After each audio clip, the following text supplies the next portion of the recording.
I mean, one of the biggest trades in NFL history, Browns history. I made a video this morning and I told y'all how odd it would be if all the smoke and flames that have been talked about with Myles Garrett getting traded, I was like, I don't see it. I said if they do that, they are punting on a winning season. And as it comes in, we've got huge breaking news in the NFL. The Los Angeles Rams have acquired Myles Garrett in a trade with the Cleveland Browns. That's the latest from our NFL insider, Jonathan Jones. Garrett is the reigning NFL Defensive Player of the Year, an award he also won in 2023. He's a 5-time All-Pro, a 7-time Pro Bowler. Meantime, Cleveland acquires linebacker Jared Verse in the deal. The return is still being finalized. The Browns are getting a 2027 first-round pick and more. Rams fans, we have unbelievable news as the Los Angeles Rams have just traded for Myles Garrett. Reportedly, they are sending Jared Verse and multiple draft picks, but this is an absolute win for this team. Obviously, giving up Jared Verse is big. Obviously, losing a guy you had multiple cost-controlled years on does affect this team, but you have just brought in the best player in football. If you discount positional value, nobody makes a bigger impact, especially on the defensive side of the ball, than Myles Garrett. The Rams continue to prove that nobody is willing to be more aggressive to go win football games than Les Snead and Sean McVay. This tandem has made big-time swing after big-time swing for Matthew Stafford, for Jalen Ramsey, for Von Miller in the past, and they continue to do it here with the biggest one yet, bringing in the best player on defense in the entire NFL. Myles Garrett, welcome to Los Angeles and welcome to the Rams. Ramily, how are we feeling? The Cleveland Browns traded Myles Garrett. Not because they had to, because they chose to. And they made that choice months before anyone was allowed to say it out loud. And the strange part, the same organization that just handed the Rams a 2-time Defensive Player of the Year, the single-season sack record holder, the most physically flawless edge rusher the NFL has seen in a generation, spent this entire offseason telling anyone who asked, nothing to see here. Browns media ran the denial. Analysts laughed it off. Insiders posted, "It's not happening this year," hours before it happened. And when you see what I'm about to show you, the contract modification, the press conference language, the way the front office telegraphed this decision all the way back in March, you'll understand something that most Browns fans aren't ready to accept yet. This wasn't a trade. This was a managed exit, and the organization has been saying goodbye a long time. They just weren't saying it to us. Normal. No, it wasn't. No, it was. I'm kind of sad. Like, y'all know me. Y'all already know things. I'm a Shador guy. I'm a Texans guy.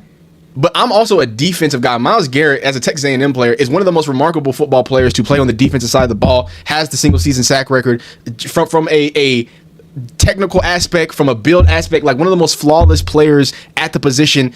And this is gonna be funny, maybe, but well, it's another position, but Aaron Donald might be the only modern defensive lineman, again, different position that could match him though. I know Aaron Donald doesn't have the measurables that Myles Garrett has for the specific position, but regardless, right? Just an absolute phenomenal football player. Myles Garrett just got traded to the Rams. This is not a joke. This is not a drill.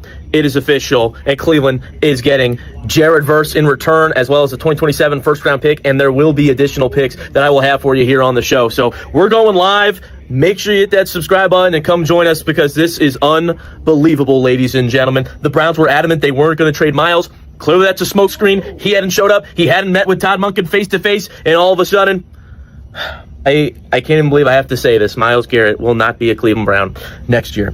A lot of emotions right now. I'm sure you're feeling them too. So comment those down below and let's get live. The whole reason why you can advocate for trading Myles is because he has not, this is no fault of his own. He's done everything he can within his power at the position he plays. He has not impacted winning games at a high enough level because this team has 8 wins over the last 2 years. You know what the Cowboys' record was with Micah Parsons 2 years ago? 7-10. You know what the record was last year? 7-9-1. Yeah, it's stark. So if it's all about winning football games, because of the position he plays, because it's not quarterback, there's only so much he can do. And I'm not diminishing him as a player in any sense. He very well could go down as the greatest to ever do what he does. Right. But when you've won 8 games over the last 2 years, how can you look around and say he's key to winning? Picture the third quarter of any Browns home game in the last 6 years. The offense punts. Again. The crowd goes flat. And then, from the defensive end position, one man drags the stadium back to life by himself. That was Myles Garrett, every week for years. He wasn't just the best player on this roster. He was the argument for why the roster was worth watching. He was the answer to the question, why are you still a Browns fan? And here's the wound. It was never really reciprocal. The Browns cycled through quarterbacks, through head coaches, through offensive philosophies, through GMs. Myles Garrett survived every regime change. He showed up every single time. He held his end of the deal. What did the organization give back? A modified contract. A new head coach who stepped in front of a camera at a golf tournament and said, without blinking, that he was never guaranteed Myles Garrett would be on this team. Never guaranteed. That's not a slip. That's a signal.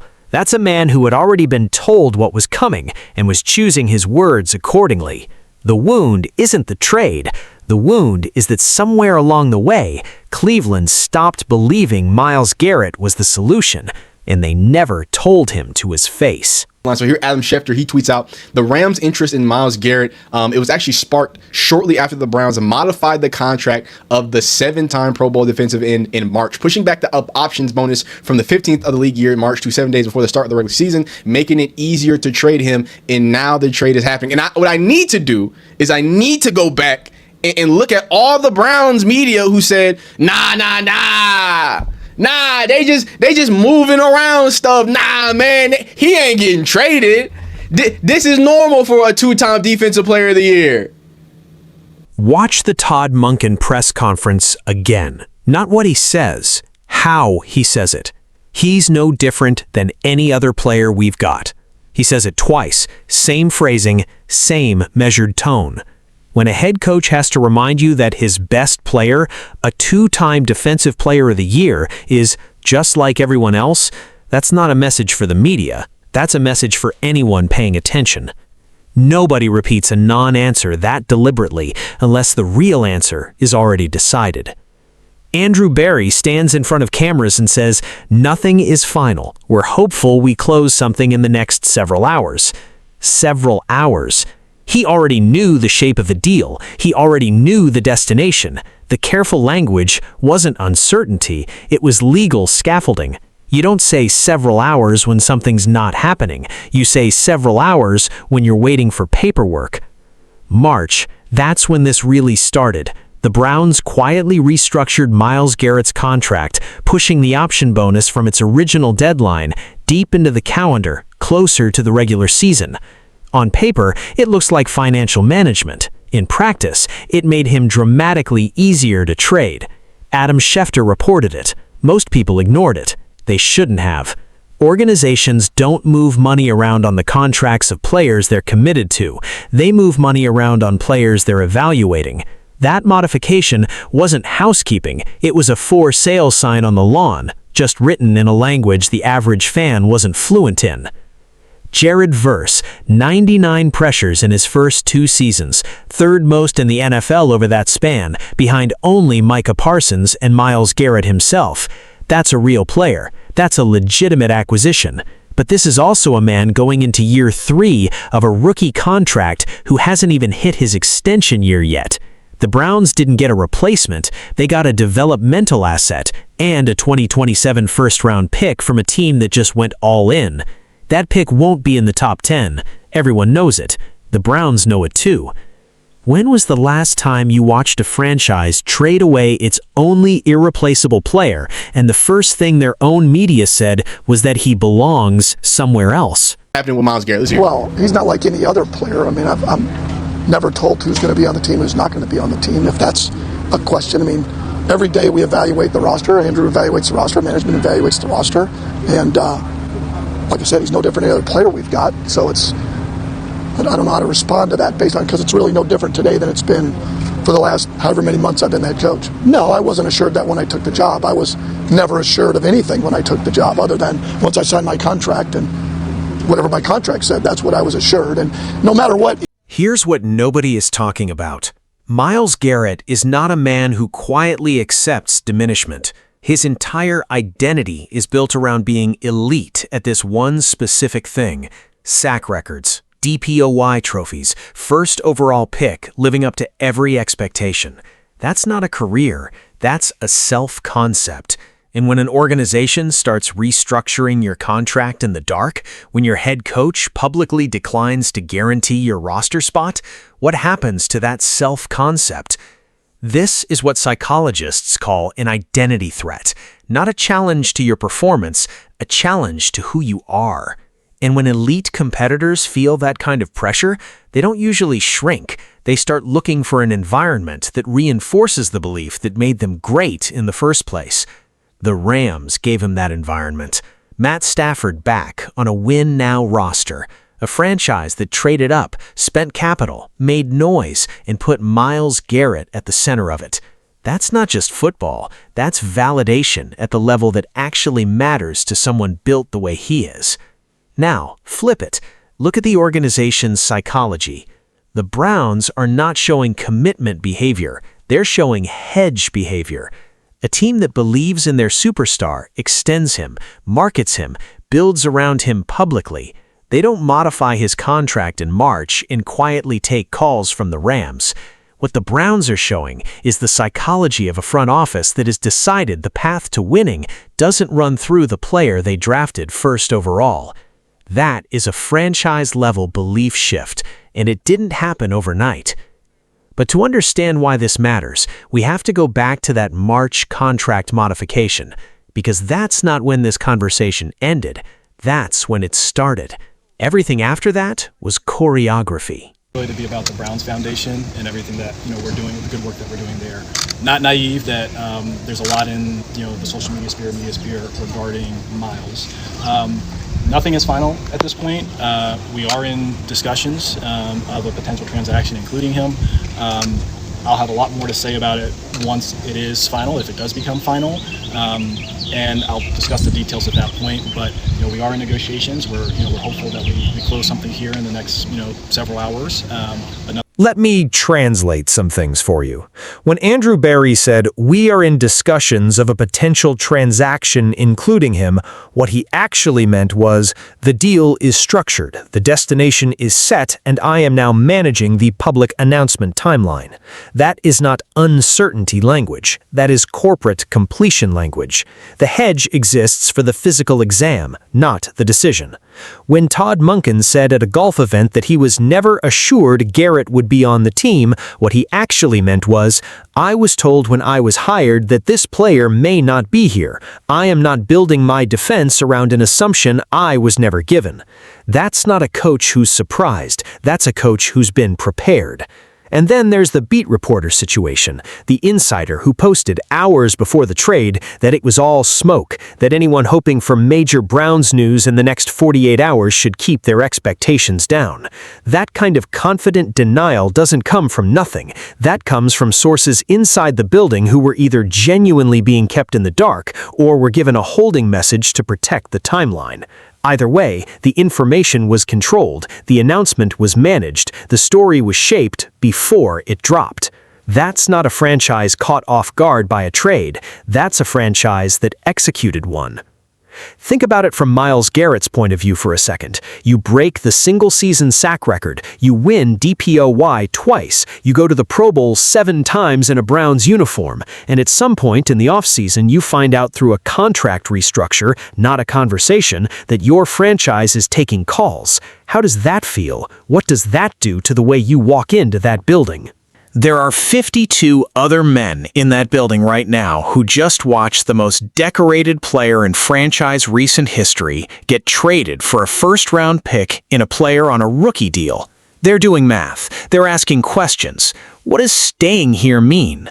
Who is the face of this defense now when Myles Garrett, who by every account was a model professional, a community figure, a leader, gets moved when he's still in his prime? What does that say about the value of loyalty in this organization? Jared Verse is a good football player, but he is not a cornerstone, and every player in that locker room knows the difference. The Browns are not competing this year. That's not a take. That's a reading of their own behavior. You don't trade your defensive anchor for assets that won't pay off for 2 or 3 seasons if you believe your window is now. This is a rebuild dressed as a refresh, and the 2027 first-round pick from a win-now Rams team, a team that just went all in with Stafford and Garrett, is not going to be in the top 5. Cleveland knows it. They're banking on being bad enough in 2026 to make that irrelevant anyway. In 3 years, when we look back at this moment, one of two things will be true. Either the Browns used this pivot to build something real, found their quarterback, built through the draft, came out the other side of the rebuild with a competitive roster, or this is the moment historians point to when they explain why Cleveland couldn't keep the one player who gave them everything. Myles Garrett gave them prime years they cannot get back. He gave them identity at a time when this franchise had none, and they traded him, not at the end of his career, not after a decline, but with probable prime years still in front of him. That decision has a cost. It just hasn't been paid yet. The Browns modified his contract in March. They took calls from the Rams. They coached their head coach on what to say at a golf tournament, and then they announced it like they'd been caught off guard.